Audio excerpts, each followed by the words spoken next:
పెట్టారు నా మీద ఆ కేసులు? ఇంకెవరు మేడం? నందిని.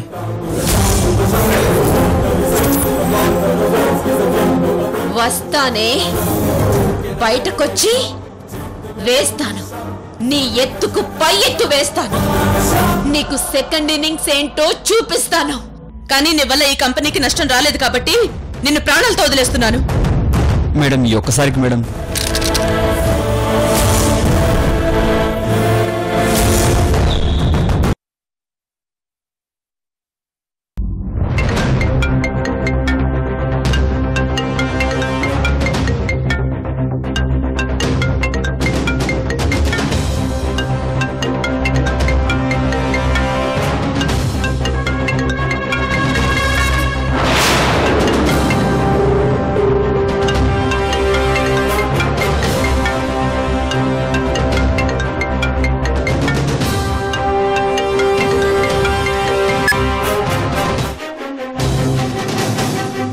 అతను చేస్తున్న సహాయాలు ఎందుకు తీసుకుంటున్నావు?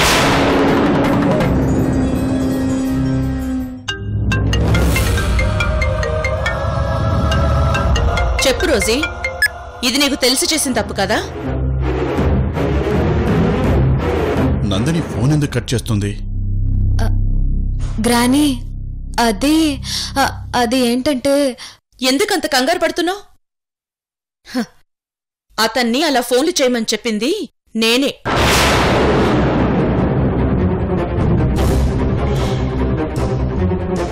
నువ్వా? అంటే ఆ శ్రేయోభిలాషి నువ్వు ఏర్పాటు చేసిన మనిషా? అంటే నీకంతా తెలుసా? నాకంతా తెలుసు. అతను ప్రతిసారి నాకు చెప్పే నీకు ఫోన్ చేసేవాడు.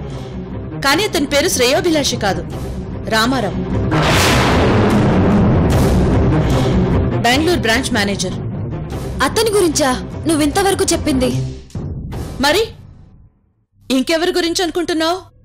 ఏ రామారావు కాకుండా ఇంకెవరైనా నీకు ఫోన్లు చేస్తున్నారా? లేదు. అతని గురించా అంటే ఆ రామారావు గారేనా నాకు కాల్ చేస్తుంది అని. అయినా నాకింకెవరు కాల్ చేస్తారు? అయినా ఎందుకు చేస్తారు? ఏమో రోజీ, చెప్పలేం. అసలు నువ్వు చిన్నపిల్లవి, పైగా బిజినెస్ కి కొత్త. ఇన్ని రోజులు నమ్మకంగా పనిచేసిన రమాకాంత్ కూడా ఇలా చేశాడంటే కారణం అదే. అతనొక్కడే కాదు, ఎవరు ఎప్పుడు ఎటువైపు నుంచి దెబ్బ కొడతారో తెలీదు. చాలా కేర్ఫుల్ గా ఉండాలి. ఏం కంగారు పడకు గ్రానీ, ఇక నుంచి నేను చాలా కేర్ఫుల్ గా క్లారిటీగా ఉంటాను. నువ్వు చెప్పేది ఫాలో అయిపోతాను. సరే, ఇక నువ్వు వెళ్ళు.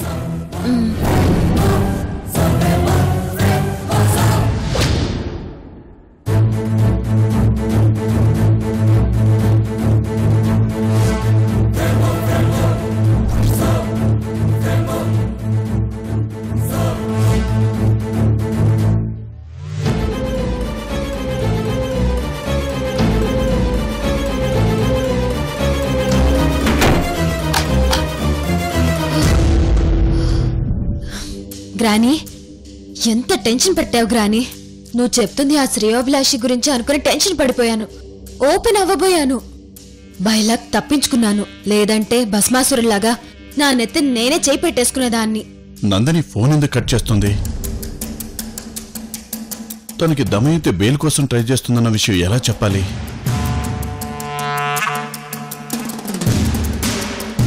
అడగకుండానే హెల్ప్ చేసేవాణ్ణి, అతిగా దగ్గరయ్యేవాణ్ణి నమ్మొద్దని. ఎవరో ముక్కు మొహం తెలియని వాడి గురించి ఫోన్లు వస్తుంటే ఎందుకు ఆన్సర్ చేస్తున్నావు?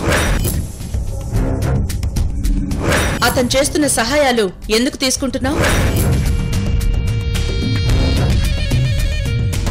అమ్మమ్మ చెప్పిన మాటలు, ఆ శ్రేయోభిలాషి చేతలు కరెక్ట్గా మ్యాచ్ అయ్యాయి. అంటే ఈ శ్రేయోభిలాషి నిజంగా నా మంచి కోరుతున్నాడా, లేక రమాకాంత్లా మోసగాడా? అయినా ఇప్పటి వరకు అసలు మొహం కూడా చూడకుండా హెల్ప్ తీసుకోవడం అంటే నేను మోసపోతున్నట్టే. ముందు అర్జెంటుగా ఆ శ్రేయోభిలాష్ని కలిసి అతనెవ్వరో నాకెందుకు సహాయం చేస్తున్నాడో తెలుసుకోవాలి.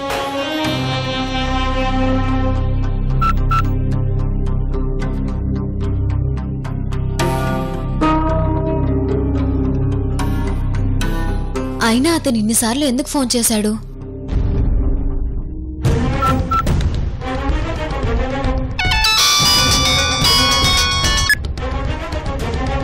ఏంటి నందిని, ఏమైపోయావు? కాల్ చేస్తుంటే ఆన్సర్ చేయవేంటి? అది తర్వాత. ముందు మీరెక్కడున్నారో చెప్పండి.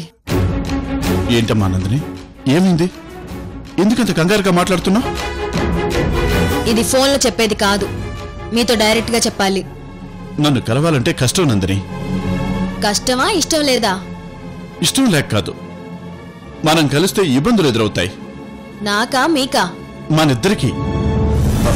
అందుకే మనం కలవద్దు. చూడండి, ఇప్పుడు నేను మిమ్మల్ని కలిసి తీరాలి. ఇప్పుడు కలవకపోతే ఇంకెప్పుడు మీ కాల్స్ నేను అటెండ్ చేయను. నందిని, అలా అనొద్దమ్మా. ఇంకా మీకు నా నుంచి ఏ కాల్స్ రావు. నాకు మీ నుంచి ఏ హెల్ప్ అవసరం లేదు. నందిని, దానివల్ల నీకు చాలా ప్రాబ్లం అవుతుంది. నువ్వు ఒక్కదానివైతే నీకు వ్యతిరేకంగా జరిగే వాటికి తట్టుకొని నిలబడలేవు. ఏం పర్వాలేదు, ఏం జరిగినా ఐ డోంట్ కేర్. వద్దమ్మా, నువ్వు అలాంటి నిర్ణయం తీసుకోకు. నేను నిన్ను కలుస్తాను.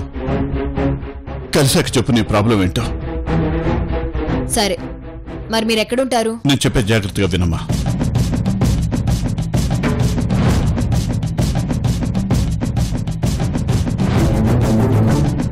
అక్కడ కలుస్తాను. హాఫ్ అన్ అవర్లో వస్తాను. తర్వాత నేను అర్జెంట్ పని మీద బయటికి వెళ్ళాలి.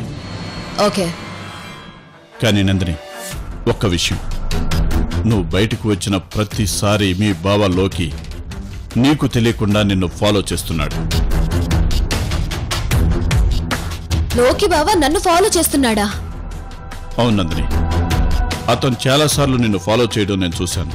అందుకే మనిద్దరం కలవద్దు అని చెప్పింది. Okay, thanks for the advice. ఇప్పుడే బయలుదేరుతున్నాను.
Hi Rosie.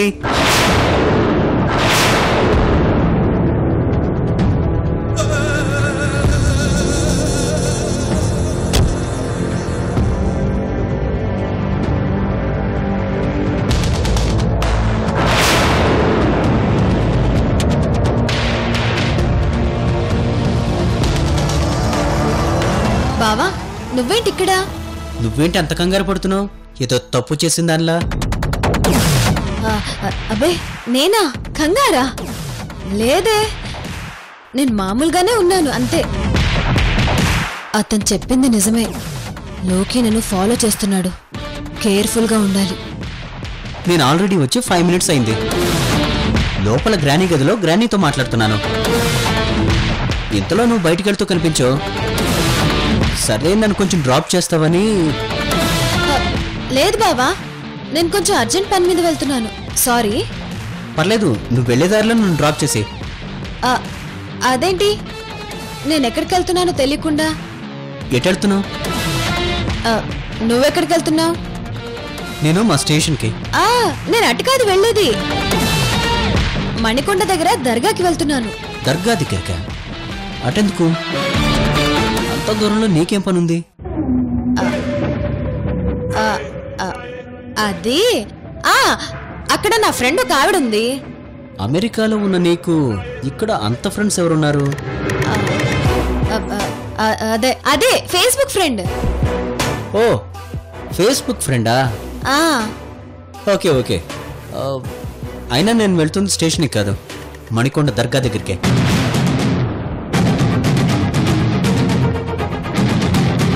నేను స్టేషన్కి కాదు అని చెప్పబోతుంటే నువ్వే దర్గా దగ్గరికి అన్నావు. చాలా థ్యాంక్స్ రోజీ. సరే పద బావా అది పద. అనవసరంగా తొందరపడి నోరు జారాను. అయినా ఈ లోకికి నిజంగానే దర్గా దగ్గర పనుందా లేదంటే నన్ను ఫాలో చేయడానికి వస్తున్నాడా?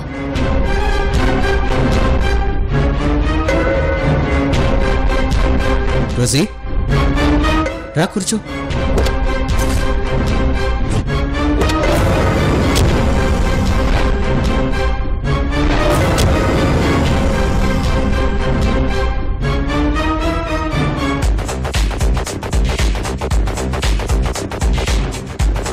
ఏంటి అలా ఆలోచిస్తున్నావు?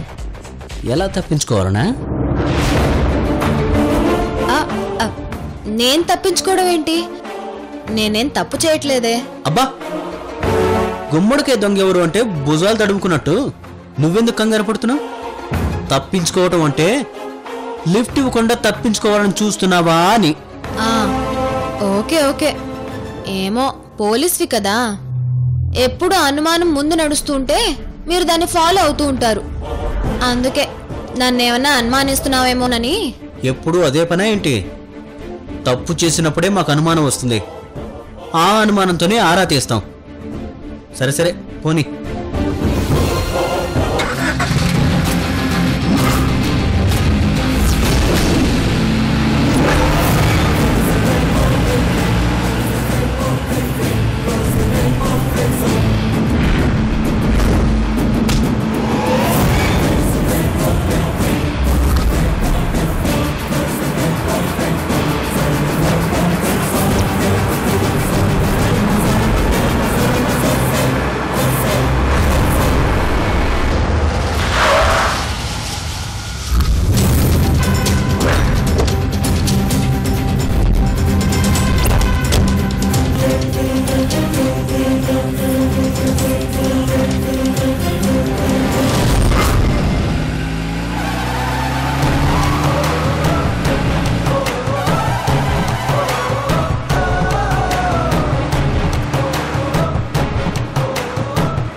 నందిని ఏంటి ఇంకా రాలేదు? ఏదో ప్రాబ్లం ఉంది. ఏంటది? ఇప్పటికిప్పుడు నందినిని టెన్షన్ పెట్టిన ఆ ప్రాబ్లం ఏంటి?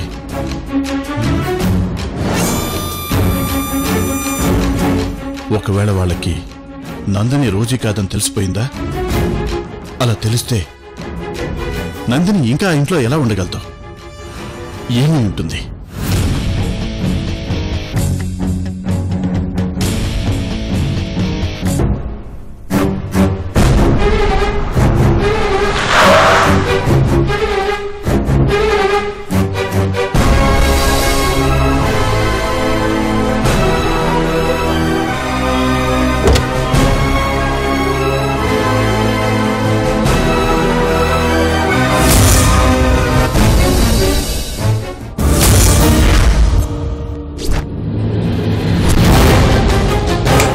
హలో శ్రేయోభిలాషి గారు.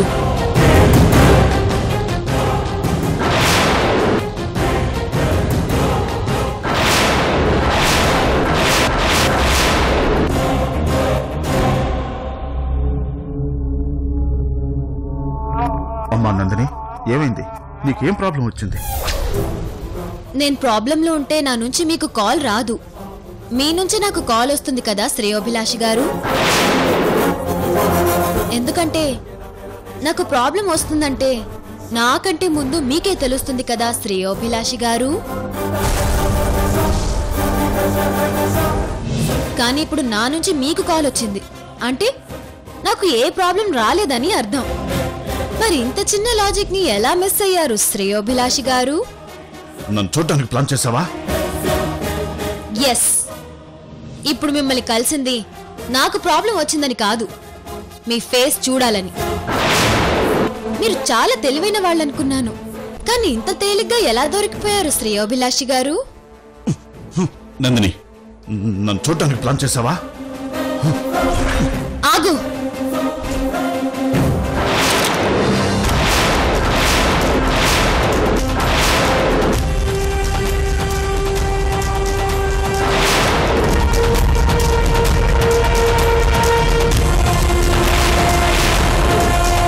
నీ కాళ్లలో స్ట్రెంగ్త్ కంటే ఈ గన్లో బుల్లెట్ కి స్పీడ్ చాలా ఎక్కువ. నువ్వు రెండో అడుగు వేసేలోపు ఇది నీ గుండెల్లోకి చేరిపోతుంది. చూడు, నువ్వు నాకు చాలా హెల్ప్ చేశావు, చాలా సార్లు సేవ్ చేశావు, కానీ కనబడకుండా ఎందుకు ఉంటున్నావు? కలవమంటే ఎందుకు భయపడుతున్నావు?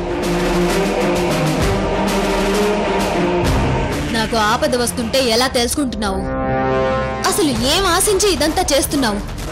చూడమ్మా నందిని, నీకు హెల్ప్ చేయడం నా బాధ్యత. బాధ్యతని ఎవరు ఏదో ఆశించి తీర్చుకోరు, ఆనందం కోసం తీర్చుకుంటారు. నేను కూడా అంతే. బాధ్యత అంటే రక్త సంబంధం అయినా అయ్యుండాలి, లేదా దేవుడిచ్చిన అనుబంధం అయినా అయ్యుండాలి. ఈ రెండిట్లో మనది ఏది? ఏదైనా అనుకో పర్లేదు. చెప్పాను, ఇది నా ఆనందం. ఆ ఆనందం కోసం నేను నువ్వు ముందుకు రావాల్సిన అవసరం లేదు. నీకు నేనెవరో తెలియాల్సిన పని కూడా లేదు. అలా అని నువ్వు అనుకుంటే సరిపోదు. నువ్వు అన్న మాటలు నేను నమ్మాల్సిన అవసరం లేదు. ఇప్పుడు నిన్ను చూడకపోతే నాకు మనశ్శాంతి ఉండదు. వద్దు నందిని, నువ్వు నన్ను చూస్తే తర్వాత చాలా ప్రాబ్లమ్స్ వస్తాయి. ఇప్పుడు కలిసావు కదా, చాలు, ఇక వెళ్ళిపో. సినిమా చూద్దామని వచ్చిన వాడికి ట్రైలర్ చూపించి పంపించినట్టు నీ మోహన్ చూపించకుండా మాస్ చూపిస్తే ఎలా వెళ్ళిపోతాను? నిన్నెలా గుర్తు పెట్టుకుంటాను? నీకు మొహం చూపించాలనుకుంటే ఈ మాస్క్ ఎందుకు అడ్డం పెట్టుకుంటాను? నాకు కారణాలు అక్కర్లేదు. నా మాట విన్నందని. వినాల్సింది నువ్వు. గన్నుంది నా కానీ నా మీద కోపం లేదు నీ కళ్ళల్లో, కృతజ్ఞతే కనపడుతుంది. కృతజ్ఞత ఉండేది గుండెల్లో, కానీ మనసులో ఆలోచన వేరుగా ఉంటుంది. నీ ఆలోచన ఎలా ఉన్నా నేనిక్కడ ఉండలేను, వెళ్తాను. ఆగు. నేనేం జోక్ చేయట్లేదు నవ్వేసి వెళ్ళిపోవడానికి, నిజమే చెప్తున్నాను. బ్రతికుండి నీ మోహన్ చూపిస్తావా? బుల్లెట్ దిగాక నన్నే చూడమంటావా? అలా చూడాలనుకుంటే ఇంతసేపు మాట్లాడేదానివి కాదు, ఈ పాటికే చూసేదానివి. నువ్వు నన్ను చంపలేవు.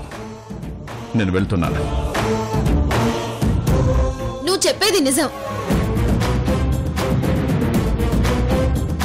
నేను నిన్ను చంపలేను, కానీ నన్ను నేను చంపుకోగలను కదా శ్రేయోభిలాషి గారు?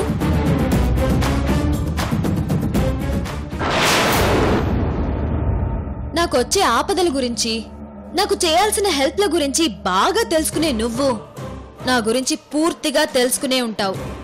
నేనెంత మొండిదాన్నో, అనుకుంటే ఏ పనైనా ఎలా చేస్తానో కూడా బాగా తెలుసుకుని ఉంటావు. సో చెప్తావా, చావమంటావా?